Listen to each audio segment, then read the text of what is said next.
Tel Aviv, c'est un petit peu viens comme tu es. Ça veut dire on est là, on peut être qui on est, sans problème, sans tabou. Et aussi, c'est vrai qu'un pôle économique, c'est toujours plus attractif. Elle est construite pour tout le monde, cette ville. Ça répond à toutes les demandes.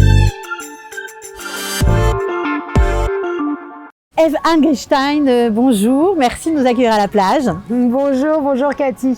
Alors vous êtes en Israël et à Tel Aviv depuis 18 ans. Pourquoi vous avez choisi Tel Aviv? Tel Aviv, c'est la ville qui, selon moi, en fait, répondait au plus à mes attentes de jeunes dynamiques qui travaillent dans le high-tech. Il y a un petit peu le côté parisien dans lequel j'ai grandi qui me rapprocher un peu de la maison. L'ambiance de Tel Aviv, elle est toujours très particulière et je pense que chacun va avoir un petit attachement au cœur avec Tel Aviv. C'est quoi l'ambiance de Tel Aviv? Justement, il n'y a pas de réponse à ça parce que l'ambiance de Tel Aviv, c'est chacun va avoir son ambiance. Il va avoir en fonction des gens, que ce soit des jeunes diplômés, des étudiants, des familles, des fêtards, des gens qui aiment le sport. On va avoir vraiment de tout. On peut aller au musée, on peut aller faire la fête en boîte, on peut juste tranquillement se reposer au bord de la plage. L'ambiance, c'est celle qu'on choisit et celle qu'on crée à Tel Aviv. Toute cette attraction autour de la ville, c'est aussi parce que c'est un pôle économique qu'on peut travailler. Alors vous avez travaillé dans le high-tech, mais pas seulement. C'est quoi? C'est une facilité de trouver du boulot? C'est des gens qui vont vite? C'est quoi qui vous plaît ici? Alors, il y a beaucoup de choses déjà. J'ai travaillé pendant 15 ans dans le high-tech, quasiment. Être proche de son travail, c'est aussi un élément qu'on prend en compte quand on va s'installer. De plus, vivre à Tel Aviv, travailler à Tel Aviv ou dans la périphérie proche de Tel Aviv, ça permet, voilà, on termine le travail, on peut aller boire un verre avec ses amis facilement, on peut avoir une vraie vie sociale. C'est très facile aussi d'avoir une vie sociale. Donc quand on vient d'arriver en Israël, qu'on peut se sentir un petit peu perdu, etc. Une ville dans laquelle c'est aussi facile de rencontrer des gens, ben, forcément, ça invite à y rester, quoi. Aujourd'hui, les choses ont un petit peu changé. La crise économique est passée par là, les loyers ont augmenté. Est-ce que c'est toujours aussi facile et aussi agréable de vivre ici? Je crois pas que ça a jamais été facile de vivre à Tel Aviv et en Israël en général. Attention, il faut vouloir vivre ici. Maintenant, il y a une douceur de vivre qui facilite. C'est pas quelque chose d'étranger qu'on s'assoit par exemple à la terrasse d'un café, le serveur vient papoter avec nous, etc. Donc c'est vrai que c'est très agréable de vivre ici. Malgré les certaines difficultés, on peut avoir des problèmes économiques. Tel Aviv est une ville qui est extrêmement chère.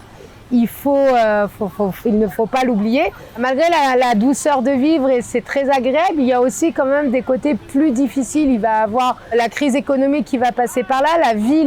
La vie en Israël et à Tel Aviv en particulier est extrêmement chère. Il faut être prêt à faire des concessions pour vivre ici. Par exemple, payer 30-35% plus cher un loyer pour vivre à Tel Aviv plutôt que dans une ville périphérique. C'était comme ça il y a 15 ans?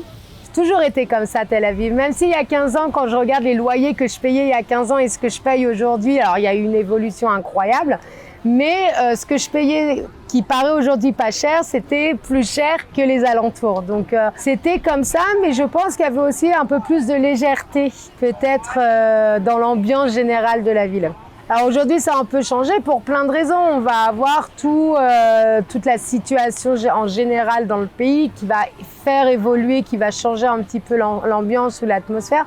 Il y a aussi la ville, elle est en construction aujourd'hui. Il n'y a pas une rue où il n'y a pas des travaux, que ce soit les rénovations ou les destructions d'immeubles pour en construire des nouveaux, le tramway, les travaux du tramway. Donc c'est vrai que là, on a quelques années quand même où c'est un petit peu moins agréable. C'est difficile de circuler, c'est du bruit constamment. J'ai toujours vécu à Tel Aviv dans des rues relativement calmes, toujours proches des centres intéressants, etc., mais toujours dans des rues assez calmes. Et même dans ces rues-là, on a des travaux, on a de la poussière qui vient avec ces travaux, etc.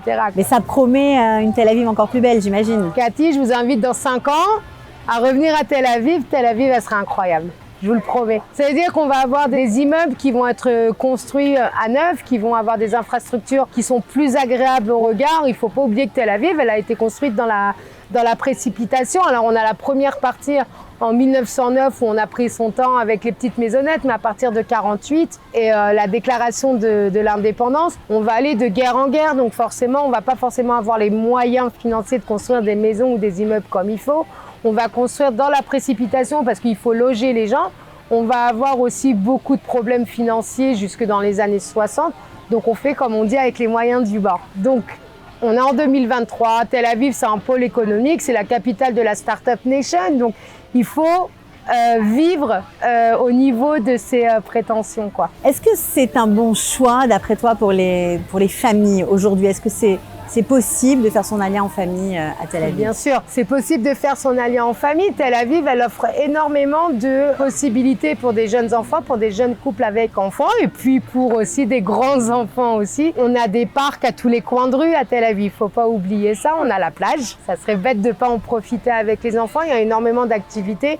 Et Tel Aviv, elle est très centrée, Israël en général est très centré sur les enfants. C'est ce qui est incroyable dans Tel Aviv, c'est qu'on va avoir la vie qui va être rythmée en fonction des populations qui vivent ici. On va voir le matin très tôt les sportifs qui vont un petit peu prendre le contrôle de la ville. On voit les joggers. Il y a des installations sportives qui vont être prises d'assaut le matin, dès 6 h du matin jusqu'à peu près 9 h. Ensuite, on va voir les familles qui amènent leurs enfants à l'école, etc. On va voir ensuite, par exemple, les mamans en congé maternité qui se promènent, qui ont une douceur de vivre, qui se promènent, qui vont s'asseoir dans les cafés. On va avoir les gens qui font leur rendez-vous dans les cafés, dans les restaurants. D'ailleurs, je dis souvent, on a l'impression que jamais personne ne travaille dans cette ville parce que les cafés et restaurants sont toujours pleins à craquer n'importe quelle heure. Parce qu'en fait, c'est le bureau, quoi. Voilà, exactement. À mon époque où je travaillais dans le high-tech, je faisais énormément de rendez-vous dans les cafés, etc. parce que c'est beaucoup plus agréable et c'est aussi dans la culture. Depuis les années 30, on a des témoignages, des photos où on voit que les gens s'installaient dans les cafés de façon régulière. En même temps, on a le cadre et la météo qui s'y prête pour ça. Donc voilà, l'après-midi, les enfants sortent de l'école. Alors quand c'est l'hiver, il va avoir les centres commerciaux, il va avoir les installations pour les enfants. En été, la plage, quoi de plus simple. Et le soir venu, les fêtards qui peuvent aller boire un verre, qui peuvent aller danser. C'est vraiment, voilà. Tu nous as dit que tu as travaillé très longtemps dans le high-tech. Aujourd'hui, tu fais quoi? Un beau jour, j'ai décidé que le high-tech et moi, il était temps de se serrer la main et de dire merci. Et je suis devenue guide touristique et organisatrice de voyages et de séminaires d'entreprise. Donc voilà, je me suis spécialisée forcément dans la ville de Tel Aviv aussi. Et j'adore faire découvrir le pays et Tel Aviv en particulier à tout le monde, que ce soit les touristes comme les locaux. Qu'est-ce que tu conseillerais à ceux qui ont envie de découvrir la ville ou de prendre le pouls de cette métropole folle? On commence par quoi? Pour une première fois, on va commencer par Jaffa, par Neve Tzedek, bien évidemment. C'est les origines de Tel Aviv. Sans Jaffa et Neve Tzedek, il n'y aurait pas eu de Tel Aviv. Et ensuite, bien évidemment, on va avoir, en fonction des envies, on peut se promener le long du boulevard Rothschild et découvrir l'histoire et l'architecture des années 20 et 30. On peut aussi se promener dans le nord de la ville, au nord de la Taillelette, de la promenade au port de Tel Aviv. Si on se promène vers la mairie, on va avoir aussi une toute autre ambiance, un tout autre aspect de l'histoire. C'est où est-ce qu'on regarde à droite, à gauche, on va avoir de quoi faire. Il y a le musée d'art contemporain aussi, il y a des galeries d'art, il y a des artistes, ça passe par tout ce qu'on veut, on l'aura. Alors juste un petit mot pour finir, un petit conseil, toi qui es là depuis longtemps quand même, on commence par quoi pour bien s'intégrer? Qu'est-ce qu'il faut faire pour bien s'intégrer? Alors mon conseil, c'est de se donner le temps. Ça vaut le coup, c'est difficile de s'installer, c'est difficile de prendre ses marques, mais d'être patient, c'est donner le temps, ça vaut vraiment le coup. Aussi de l'intégration, il faut la faire de notre côté. Il n'y aura personne qui viendra nous donner la main. Mais par contre, si nous, on tend la main pour qu'on nous la prenne, quelqu'un viendra la prendre. Ce que je veux dire par là, c'est que, par exemple, dès que j'ai fini mes études, que j'ai faites en anglais d'ailleurs, je ne parlais pas vraiment hébreu, j'ai 10 jours après été embauchée dans une boîte de high-tech israélienne. Et de là, j'ai évolué uniquement au milieu d'Israéliens. Alors au début, j'étais complètement perdue.